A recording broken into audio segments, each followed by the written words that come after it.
चित्रकूट की पावन धरती, जहां आज भी जंगलों की निरवता में तपस्या की गूंज सुनाई देती है। आज हम निकल पड़े हैं एक ऐसे सफ़र पर जो सिर्फ रास्तों का नहीं बल्कि आस्था, साधना और प्रकृति के अद्भुत संगम का सफ़र है। नमस्कार दोस्तों, एक बार फिर से मैं आशीष कुमार बहुत बहुत स्वागत एवं अभिनंदन करता हूं आपकी और अपने परिवार रहस्यमयी दुनिया में। दोस्तों, यदि आप इस चैनल पर पहली बार आए हों तो चैनल को सब्सक्राइब करके इस परिवार का हिस्सा ज़रूर बनिएगा। हम पहुंच चुके हैं माता सती अनसुईया की तपोभूमि के घने जंगलों में।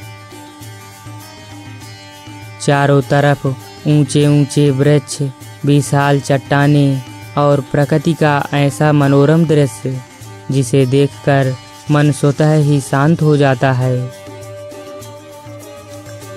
ऐसा लगता है मानो इस वन का हर एक कण ऋषि मुनियों की तपस्या की कहानी कह रहा हो।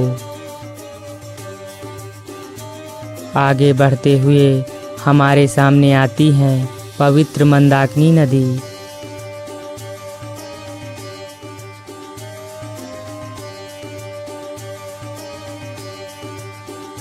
निर्मल जल की कल कल ध्वनि मानो प्रकृति स्वयं कोई मधुर भजन गा रही हो। इस नदी को पार करते हुए मन में एक अलग ही अनुभूति होती है,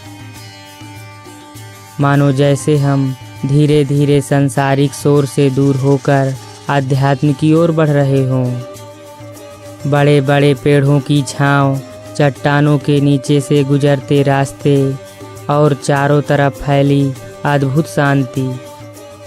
यहाँ आकर ऐसा लगता है जैसे समय थम सा गया हो।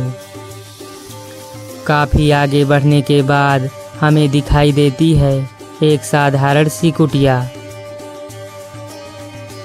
बाहर से देखने में बेहद सामान्य, लेकिन भीतर छुपा है वर्षों की साधना और तप का तेज।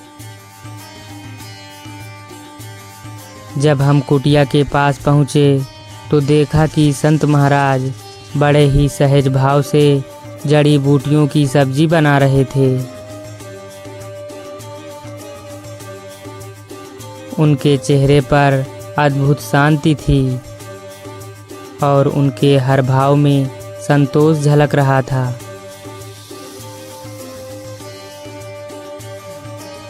जंगल की जड़ी बूटियों से बना यह साधारण भोजन केवल शरीर का आहार नहीं बल्कि प्रकृति के साथ एकात्मता का प्रतीक है। आज के समय में जहां दुनिया सुविधाओं के पीछे भाग रही है, वहीं ये संत हमें सिखाते हैं कि सच्चा सुख सादगी और संतोष में ही छिपा है। तो साथियों, देख पा रहे हैं महाराज जी अंदर बैठे हैं। जय सीताराम महाराज जी। महाराज जी, क्या बन रहा है आज? सब्जी टिक्कड़ बन रहा है। ये महाराज जी काहे की सब्जी है? ये जंगल में खोदी जाती है, इसको नाम में बोलते हैं केसरिया। केसरिया, अच्छा। तो महाराज जी दिखाइए थोड़ा, इसकी जड़ कहाँ? इसकी जड़ इस तरह होती है। अच्छा।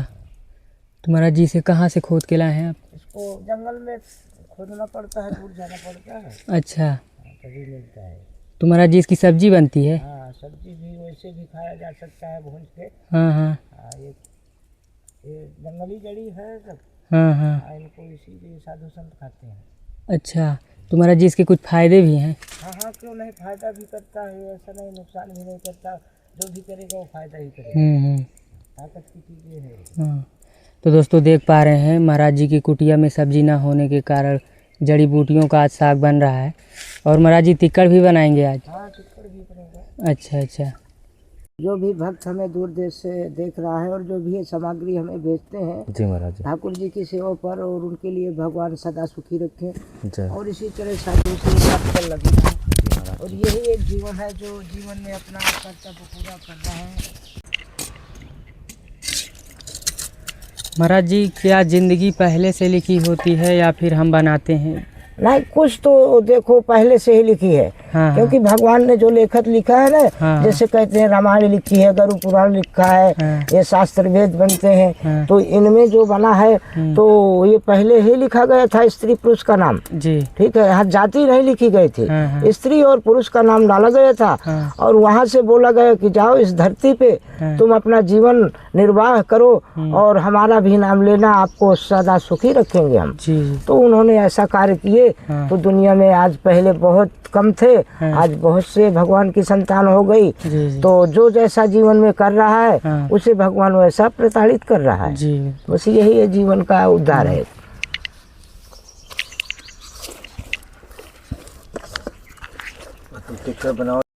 नीचे मंदाकिनी मैया का दृश्य देखेंगे और ऊपर ही महाराज जी की कुटिया पहाड़ के नीचे बनी हुई है, बिल्कुल साधारण सी पन्नी की। ये देखिए, कुछ भक्त भी आए हैं आज महाराज जी की कुटिया में और महाराज जी आज भोजन प्रसादी सिद्ध कर रहे हैं। कुछ विशेष जड़ी बूटी है जो पहाड़ से खोद कर लाए हैं महाराज जी। आज मैं उसकी सब्जी दिखाऊंगा कैसे महाराज जी बनाते हैं। तो दोस्तों देख पा रहे हैं महाराज जी बर्तन चढ़ा दिए हैं धोने में।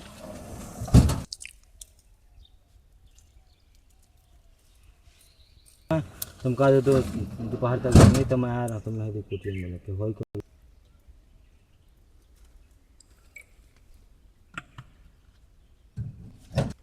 तो महाराज जी स्नान ध्यान कितने बजे हो जाते हैं सुबह? स्नान ध्यान तो हम लोग 5 बजे के ही पहले कर लेते हैं। अच्छा, सुबह।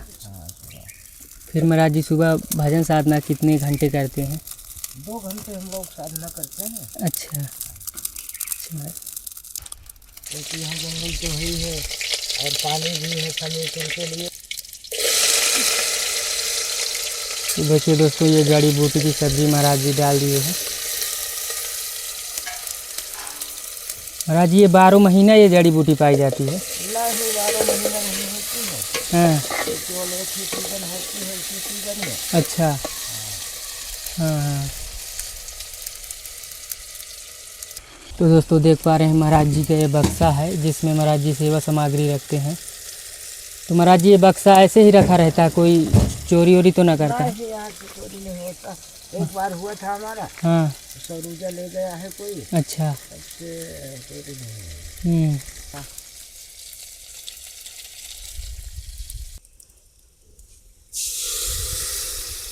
दोस्तों देख पा रहे हैं महाराज जी की सब्जी चाहिए है और आटा गूंद रहे हैं महाराज जी। महाराज जी, बरसात में तो ऊपर से पानी आता होगा? हाँ, बरसात में तो पानी आता है। हाँ, हाँ। तो फिर इसको एक साइड से निकालते हैं पानी को। अच्छा। और फिर बक्सा में पड़ जाते हैं हम लोग। इसके पहले नहीं था तो मचान बना रखे थे। अच्छा। हाँ। तो महाराज जी, लोग पूछते हैं कि रोज़ पूजा करना ज़रूरी होता है या फिर अच्छा इंसान होना? ना, पूजा तो देखो भाई, जैसे अब साधु संत है जो, आप तो ठीक है गृहस्थ में जैसे रह रहे हैं, आप करें या ना करें वो तो आपके ऊपर, जो क्योंकि हर इंसान को करना चाहिए। जैसे आप सुबह स्नान करते हैं। अच्छा। तो सुबह आप स्नान करके 2 अगरबत्तियाँ ठाकुर जी के नाम से आप लगा सकते हैं और दंडोत करके अपना कुछ भी कार्य फिर करने में लग जाओ। अच्छा। तो वो अति सक्षम माना गया है और वो जीवन बहुत अच्छा फिर जीवन भी बनता है उसमें। और जो साधु संत हैं तो उनके नित्य क्रिया, क्योंकि दोनों टाइम की होती है कि पूजा पाठ और धूप बत्ती लगाना, उनको नहलाना और अपना खुद का जो भी नहाना, ये सब कुछ ये साधु संतों का दोनों ही टाइम का नियम है। अच्छा। हाँ। तो महाराज जी, जो लोग भगवान को नहीं मानते हैं उनके लिए महाराज जी आप क्या कहना चाहते हैं? भगवान को जो नहीं मानता तो जैसे आप कहते हैं कि दुनिया में रावण था ना पहले। हाँ। तो रावण ही इंसान था, वही भगवान को नहीं मानता था। हाँ। तो आज भी कलयुग है ना। हाँ। कलयुग में भी रावण का अवतार किसी न किसी रूपों में और किसी न किसी इंसानों के ऊपर होता है। अच्छा। वही ही भगवान को नहीं मानता। और नहीं तो हर इंसान मानना है। आज भी गऊ है ना जो, वो अपने लाइन में आज भी उसी तरह चल रही है। अच्छा। और वो तो भगवान के ही ऊपर रहती है, क्योंकि उसको घास भगवान देता है, वो चर के खुश रहती है।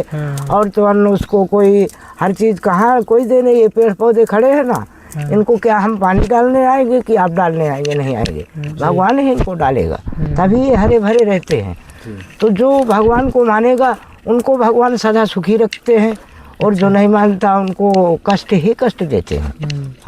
क्योंकि भगवान सक्षम में आज हर एक इंसान के भी अंदर बैठे हैं और वैसे भी चल रहे हैं। ठीक है, आप क्या, आपके अंदर क्या भगवान नहीं है? आपके अंदर भी भगवान है। ऐसा नहीं, हर इंसान के ऊपर पाया गया। वो एक जगह रहने वाले राम नहीं है। हाँ, वो हर कण कण में भी है। और जो इंसान खुद को जानने की कोशिश करता है कि मैं अपना इतना सक्षम हूँ, मैं भगवान को जानूंगा, कैसे नहीं जानूंगा, लेकिन उसके जानकारी लेने के लिए बहुत कुछ करने पड़ते हैं। हाँ, क्योंकि जब रावण था ना, तो रावण ने ऐसा आराधना किया कि उसने भगवान शंकर भोलेनाथ को प्रकट करने के लिए सोचा। तो भोलेनाथ के ऊपर जैसे अपनी खड़क लिए रहता था ना, तो बगल में रख के उन्होंने पूजा अर्चना रचा दी, और भजन में खड़े होके खड़े खड़े कर रहा था। तो अपने आप से उसकी खड़क, मतलब खड़क के गई कि उसके गर्दन में लगी, कि वो शंकर भोलेनाथ के ऊपर चढ़ी, तो भोलेनाथ प्रकट हो गए। तो जैसे प्रकट हो गए तो उन्होंने कुछ ऐसी शक्तियाँ मांगा रावण ने। तो बोला नहीं, हम 2-4 शक्ति आपको दे सकते हैं, अन्यथा सारी शक्तियाँ दे के हम अधिकार नहीं है, क्योंकि हमारे ऊपर भी अभी लगे हैं। तो बोला कि एक शीश में अगर इतनी मुझे शक्ति मिली तो मैं कई शीश चढ़ा दूंगा, तो इनको देना ही पड़ेगा। तो जब वो बार बार शीश काटने लगा, तो जब 9 शीश काट दिया और लास्ट शीश बचा, तब भगवान उसके खड़क शंकर जी पकड़ लिए। बोले अब लास्ट हो गया रावण, इसके अलावा अब शीश हम नहीं दे सकते आपको, लास्ट शीश आपका बचा है। और हमको भी 11वां अवतार कलयुग में लेना है रुद्र अवतार से, इसलिए ये मूड अब हम नहीं काटने देंगे। वहीं से रावण का हट पूरा हो गया। दोस्तों देख पा रहे हैं, ये महाराज जी की सब्जी है जो जड़ी बूटी से निर्मित है, और ये जड़ी बूटियों की ही सब्जी बन रही है।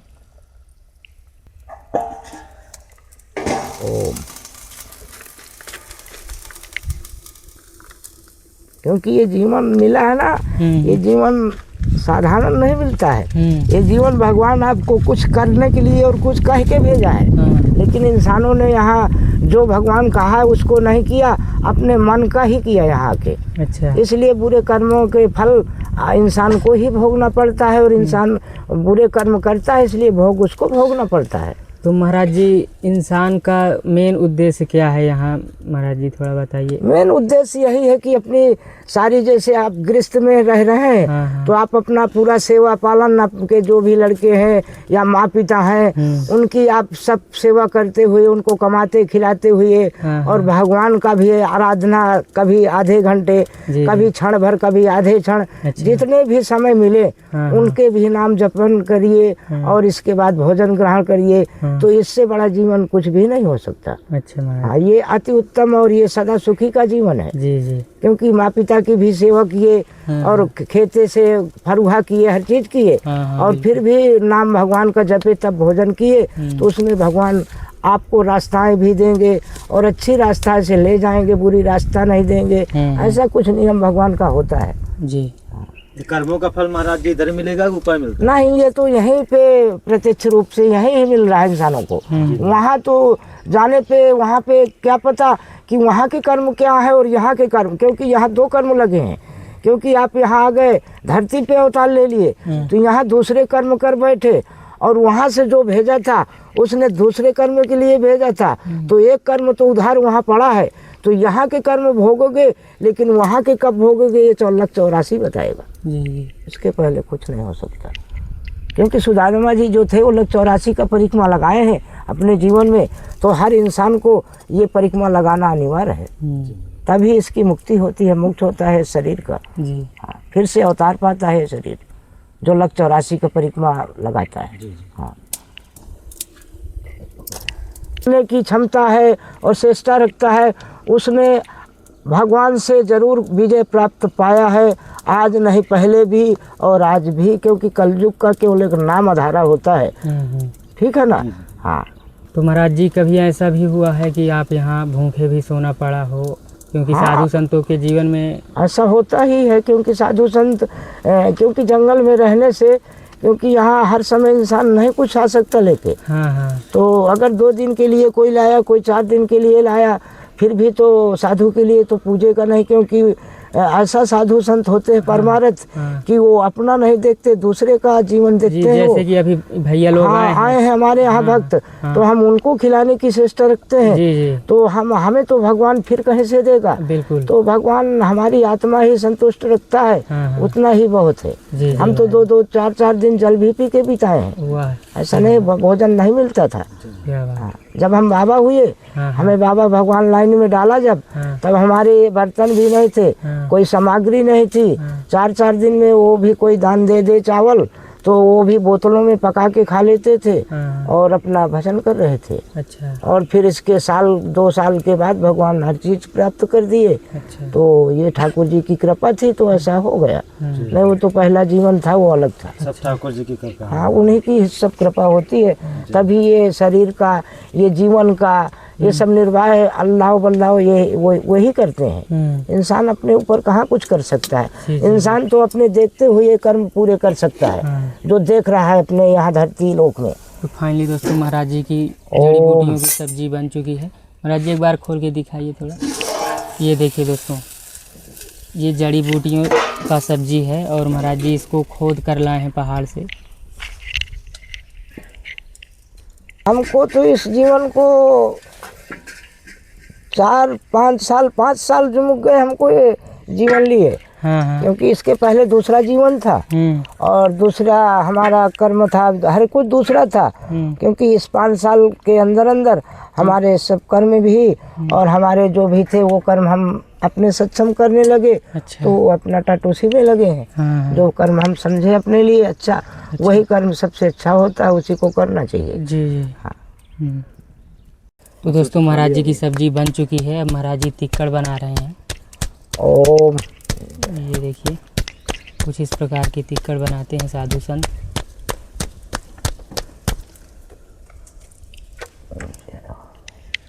तो महाराज जी भोजन में यही सब्जी रोटी और महाराज जी क्या रहता है? जो भी है, मान लो आज हम लोग टिक्कर और सब्जी लगा लिए, हाँ। कल कहो दूसरा आइटम बना दें, यही होता है। जो भी हमारे यहाँ है वही बनाते हैं अपना। हाँ हाँ। बस हो गया। कभी आलू की सब्जी हो गई, कभी इसकी हो गई, कभी जंगली हो गई। अब इसको तो हम 4 दिन से खा रहे हैं अभी लगातार।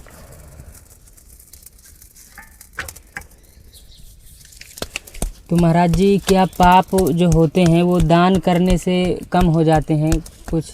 हाँ हाँ, दान पुण्य करने से ही, दान पुण्य जैसे आप कर रहे हैं, साधु संतों को कर रहे हैं, हाँ, हाँ। अंधे लूलों को कर रहे हैं। अच्छा। और जैसे गौ ये हो गए, हाँ। सनातन धर्म में जो ये पहले से लोग कहते हैं कि सनातन धर्म जो था गौ पूजा, हाँ। और ये ब्राह्मणों को दान देना, अच्छा। और ये साधु संतों को दान करना, तो पहले की परंपरा, ये क्या अनुष्ठान ऐसा थोड़ी था, ये भी सनातन धर्म के अनुसार था। जी जी। लेकिन अब लोग इंसान क्या करते हैं, धन किसी को भिक्षा देने से इनकार कर देते हैं। अच्छा। किसी को कुछ लोग मतलब उल्टा ही सोच बैठते हैं कि ये नशे करेगा, क्या करेगा। लेकिन आपको दान करने से मतलब है, या वो कुछ भी कर बैठे, जी, ये सब आप अगर भगवान दानी देखता है तो है। दान कर सकते हैं। तो ये है ना, उसका भिक्षण नहीं आप कर सकते कि ये क्या करेगा।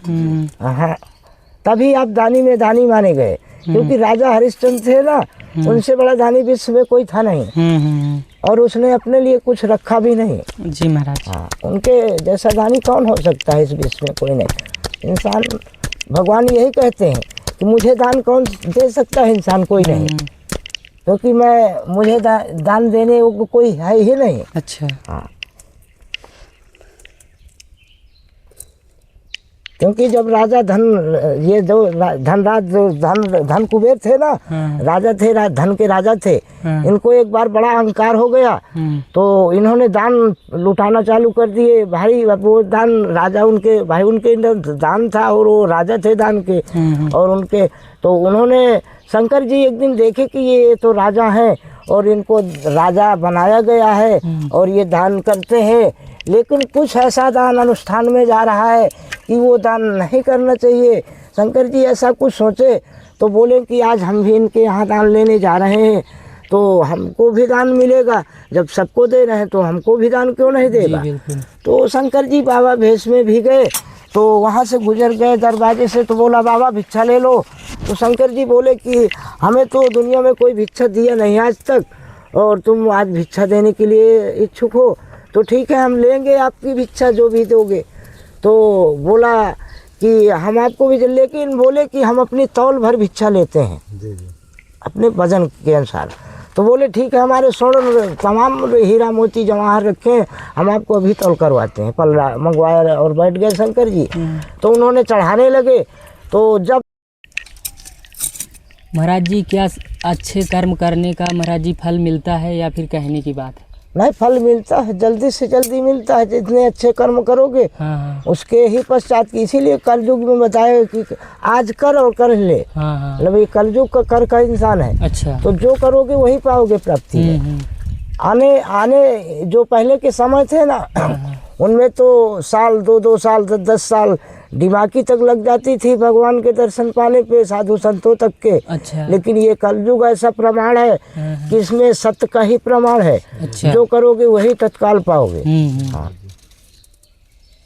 ये है कि देर नहीं अंधेर है, थोड़ा दो आधी घड़ी भर, मतलब उसकी इंतजार करो, तभी आपका फल प्राप्त होगा। अच्छा। आप भरोसेमंद रहिए, तब आपको फल मिलेगा। अच्छा। भरोसा ही जब रखेंगे तभी हर चीज होते हैं जी। बिना भरोसे के कहाँ कोई कार्य होते हैं। कुछ भी नहीं, जिसके ऊपर भरोसा लेके जाओगे वही कार्य पूरा होगा। अच्छा।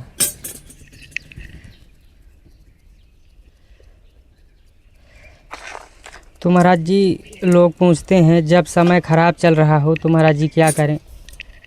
वो तो खराब समय चल रहा है, तो खराब समय में आप ज़्यादा ना कुछ करें, तो अपनी ज़िंदगी के लिए सुधार के लिए भगवान का ही भजन सब कुछ बताया गया। उसमें आप शांति मिलेगी आपको। अच्छा। आपका मन एकाग्र होगा।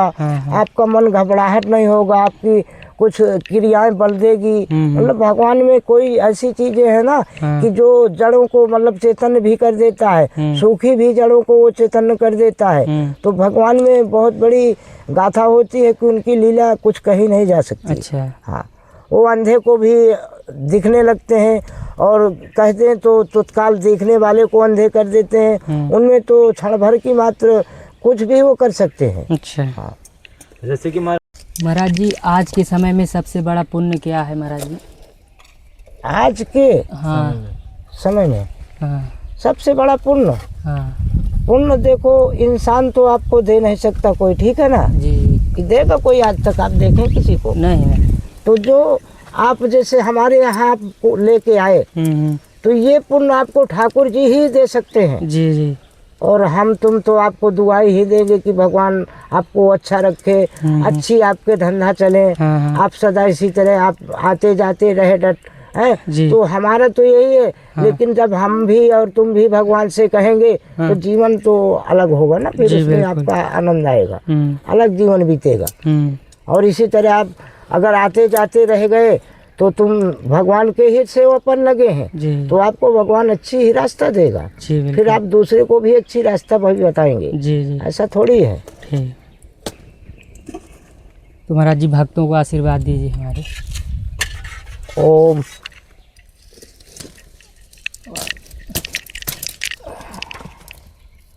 जो भी अभी तक हमारे भक्त सुन रहे थे हमारा सत्संग, उनको सबको भगवान ठाकुर जी सदा सुखी रखें और इसी तरह जीवन अपना, क्योंकि जो हम उनको कहें उनको भी सुने हमारा, और इसको धर्म अपना सनातन धर्म समझ के इसको करें।